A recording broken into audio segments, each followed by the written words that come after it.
Now, this documented case is going to cover a maxillary dentate patient and surgery with a severely collapsed bite. And the patient provided us some photos of when she was younger. And this helped a lot because we had to decide if the maxillary anterior teeth are in the right position or whether this is a overjet overbite issue. So it appeared that the patient just had a collapsed bite, deep class 2 situation. And really what we needed to do was open the bite. All right, so here are the casts that came in, and notice that you can kind of notice here a little bit, there's no maxillary posterior teeth.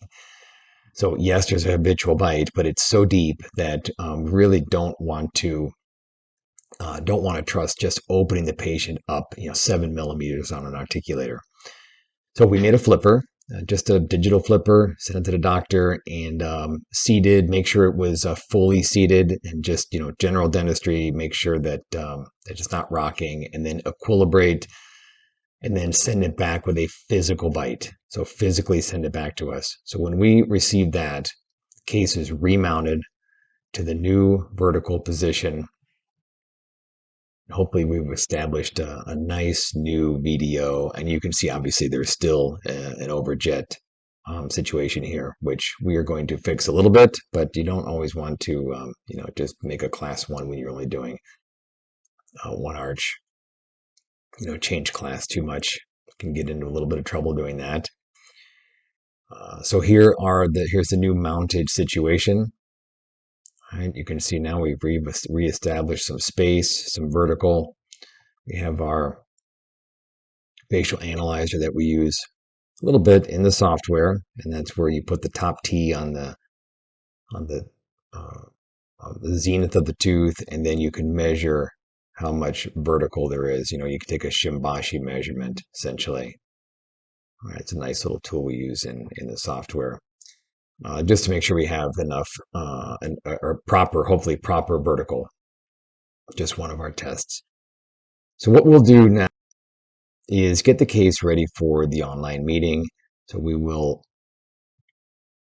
make the bone reduction plain according to the necessary prosthetic needs, and according also to the very good SMILE photographs that we received. So we'll put the implants in position, bone reduction line, SMILE line, transition line, so forth, and then we'll meet doctor online and go through the plan. All right, the nice thing is that we work with this new software, RealGuide software. It's very nice visualization of implants, bone anatomy. Makes it a lot easier to plan. We can even do tooth segmentations for pin placement. It's a very visually appealing software. Now, this case was worked up with ZimVie's new software, their RealGuide software, and you can see they have all their drill reports in the software, right? Because this is for a navigator, which is actually the 3i implant. So this is the navigator system, which has a lot of instruction about the drilling, which is actually quite nice. But it covers a lot of detail, and that detail is all transposed over to our SurgiMat. Okay, so that way each implant site has the full drill protocol on the wall. This is 47 inches wide. You tape it to the wall, and at a glance, you can see what you're going to be doing on each implant, and you get a nice visual of the guides itself, right? The guides, the fixation base, osteotomy guide, carrier guide, the pin, the drilling for the pin, which sizes, and then of course the SurgiMat, which goes on the counter where you organize all your componentry for a little grab and go during surgery. Here's the report that comes out of the software, nice images, and then of course the report that shows what to order. All right, so as long as your implant is in the software, which it has all the major implants now, we give you a report that gives you the size of the implant, the part number, the abutment part number right here, and then the sleeve. And so it's just very simple for you to order your componentry for the day of surgery. So we just give you this, you give it to the rep, and place your order. So once you receive the guide and it's the day of surgery, then let's go through the process of surgery. So as always with GuidedSMILE, you will want to try in the pin guide. And you can try it in with or without the fixation base. If the vestibule is too shallow, then you try it in without the fixation base. Just try in the plastic pin guide and have a look at the windows. We put windows strategically around the arch so that you can make sure that the guide is fully, perfectly seated. It's very important because that sets the stage for the rest of the surgery. So make sure that it fits. Then you will lay a labial flap, labial only. Unlike a lot of other guides on the market, this is a labial flap. And then you will assemble the pin guide and the fixation base. You will insert, and then you'll follow the Surgimat for the pins. In this case, you see A, B, C, D are long, C is short, or ABD, and short pin is C, and here are the cross sections. So if you have to remove a tooth, you'll notice in a cross section, and we'll also have notes here. So right now, in this case, there are no extractions for pinning, right? And of course, these are specific pins and drills that go with our system, the fixation kit. So while the team is holding this pin guide vertically, doctor will drill and place a pin, drill, place a pin, etc. Now there's 3 shorts, so I recommend just drilling all 3 of those. And you don't want to drill them all and then put the pins. You want to drill, pin, drill, pin, drill, pin, right? And in the maxilla, you want to stop short, maybe a millimeter, and then use a surgical mallet to tap in the remaining until the pin is flush with the metal, and you'll hear the noise change when you hit the metal. So this video is just going to briefly show tapping in.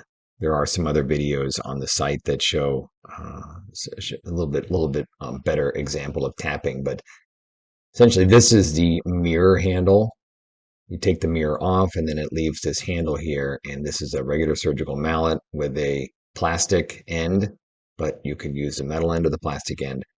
And this is going all the way down and touching and resting on the pin, right? This is the one long pin. And then as you'll see, doctor does a quick tap here at the end, right? Rest it on the pin right there, and then just a little tap. I only caught the tail end of it, but these were all tapped in. And when you're tapping, you'll hear the noise change. It'll go a thud, and then it'll be a little bit higher pitch noise, and you know you're flush at the metal, and you stop then. Right, and once it's all pinned, right, you can see these are all down nicely. Then you unclip the chrome locks, and the pin guide comes off, and it exposes the teeth and the bone, and everything coronal to the fixation base will be reduced.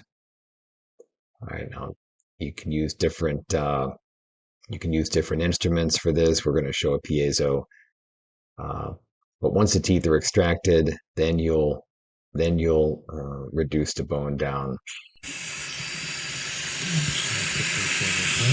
It's fine. I'm mainly over here. So. Okay.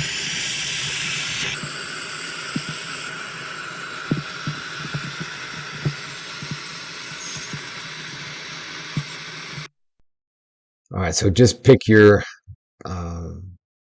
poison. If you want to use a burr or obviously any tool. Piezo is once you get the hang of it, it's a very effective tool. Doctors love using it. And then sometimes you just do some scoring with the piezo, and then you remove the bone with rangiers. So different techniques to go about it. All right, but the key is, no matter what instrument you're using, be sure that that you're flapping down to the top of the fixation, that the bone is flat to it. Right, if there's any bone remaining, or it's ramping in the posterior, ramping on the lingual areas, the carrier guide won't seat and the prosthesis will be out of occlusion. So I'll show you that in just a minute, how to check that. But I took this video of this interesting little tool. I'm surprised I hadn't seen this tool before. But it's essentially a bone profiler, a manual profiler, and doctor used it to do some refining of the bone after the rangiers. I've not seen this tool. Good? Yeah. Well, that's just a basic bone file. Basic bone file. Never seen Like it. that a lot.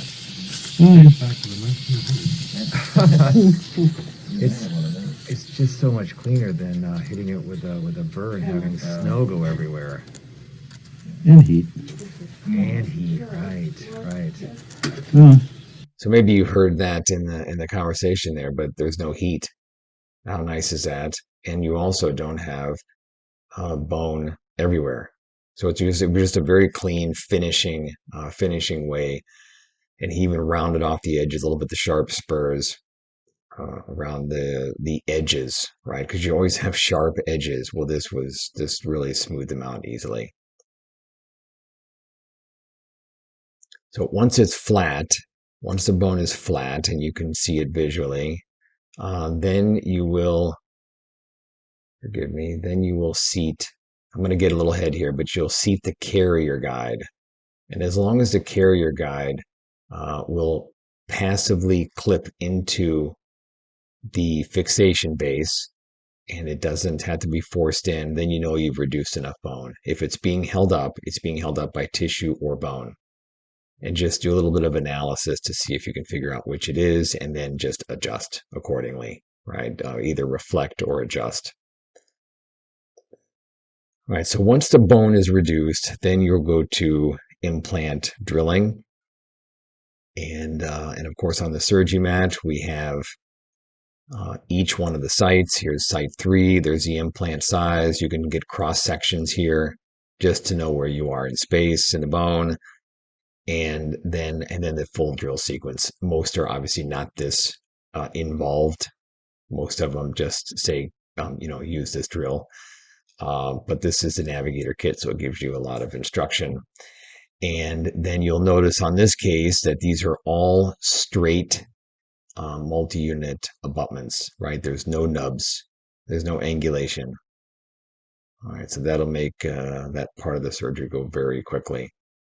Now, an interesting thing about this kit, this 3i Navigator kit, is it puts all these mounts. It has a place for a mount and an implant so that you can have this all set up prior to surgery and then just grab and go.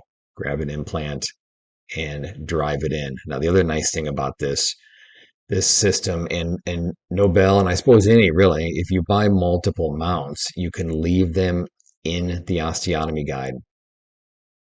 So once you've driven an implant in, leave it in, and that stabilizes the osteotomy guide to move to the next. Now, by the time you're at your last one, you couldn't be more stable.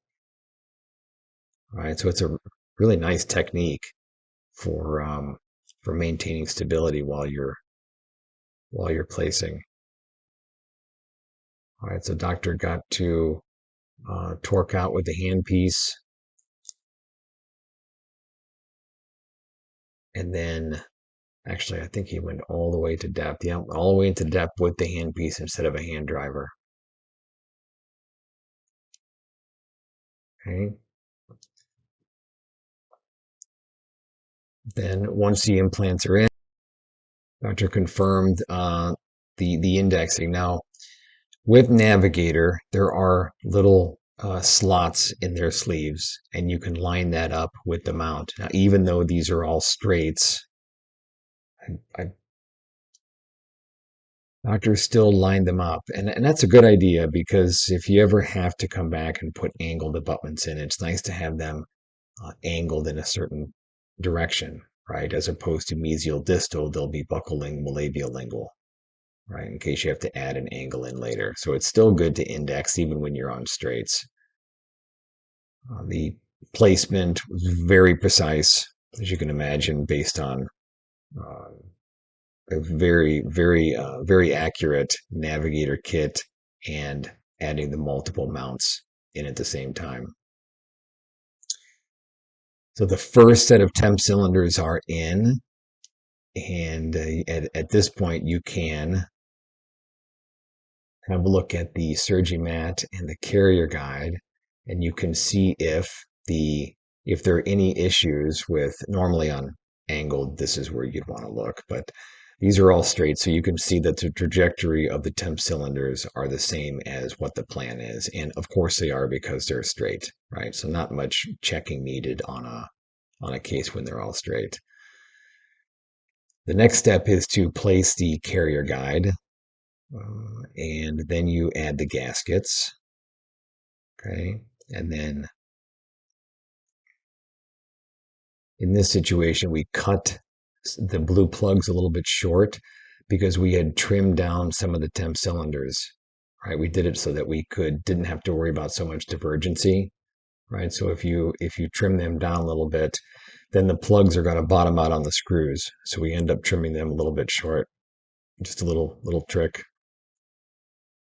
Right, and then holding while this team is holding the prosthesis down onto the carrier guide, making sure it's flush, then just take the luting material and backfill to connect the prosthesis to the temp cylinders.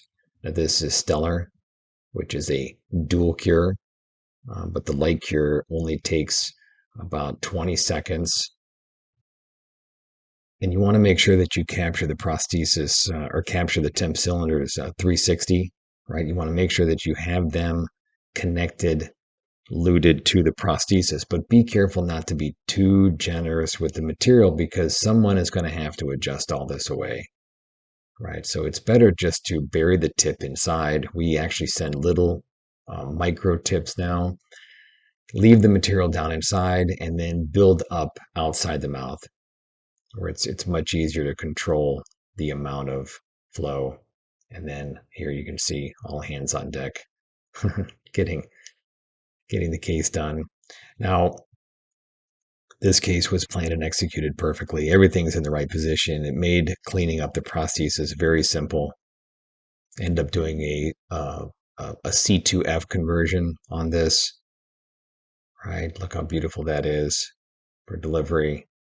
And then this was the typical. So this was a very nice situation. Got to deliver this. So while we're back in the lab doing the other conversion, the second conversion with the C2F, the patient is already sutured and ready to go.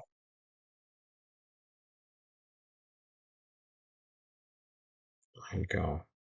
And forgive me, we delivered the prosthesis. It was not the small hole technique. It was going to be. We ended up doing another conversion outside the mouth with C2F. So